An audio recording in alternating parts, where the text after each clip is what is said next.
The news and the latest on President Biden in Delaware this morning after testing positive for COVID, facing mounting pressure from the top congressional Democrats and former Speaker Nancy Pelosi to leave the race. Senior White House correspondent Selena Wang is on the scene in Rehoboth. Good morning, Selena. Hey, good morning, George. This could not have come at a worse time for President Biden. He's been on the campaign trail trying to prove he has the stamina to stay in this race. But now all of that is on hold as calls for him to drop out grow louder. This morning, President Biden is isolating in Delaware after testing positive for COVID, putting his campaign on pause. On Wednesday, moments before Biden was set to address the largest Latino advocacy group in Nevada, its president announcing he would not take the stage. The president has been at many events, as we all know, and he just tested positive for COVID. The president later telling reporters he feels good, then climbing the stairs to Air Force One after it was revealed he has COVID. Overnight, President Biden arriving back here in Delaware, the president making his way down the ramp from Air Force One and into the waiting vehicle. Once in the car, Biden putting on a mask. The White House says he's taking Paxlovid and experiencing mild symptoms, including a runny nose, cough, and fatigue. His COVID diagnosis putting his campaign on pause amid heightened concerns about Biden's health, with a growing number of Democrats urging the 81-year-old to step aside as their party's nominee.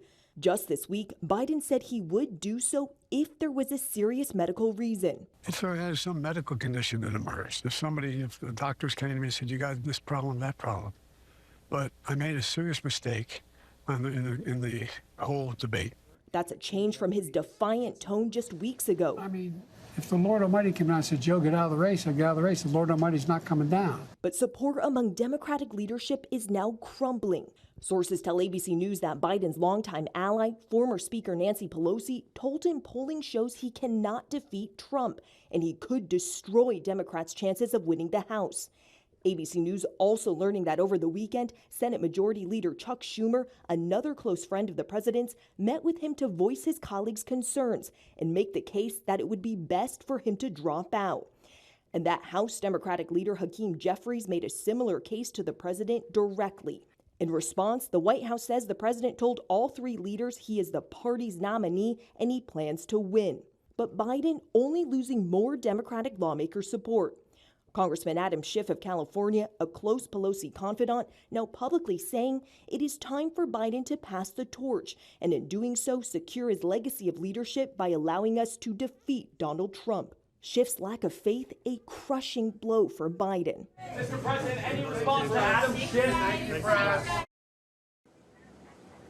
Most Democratic lawmakers are still standing by President Biden. Only 21 have publicly called on the president to step aside, and their effort to replace Biden is running out of time. The party is planning to hold a virtual roll call to nominate the president in early August, and this decision to step aside, it is the president's to make, and it is his alone. Robin? Appreciate your reporting, Selena. Thank you.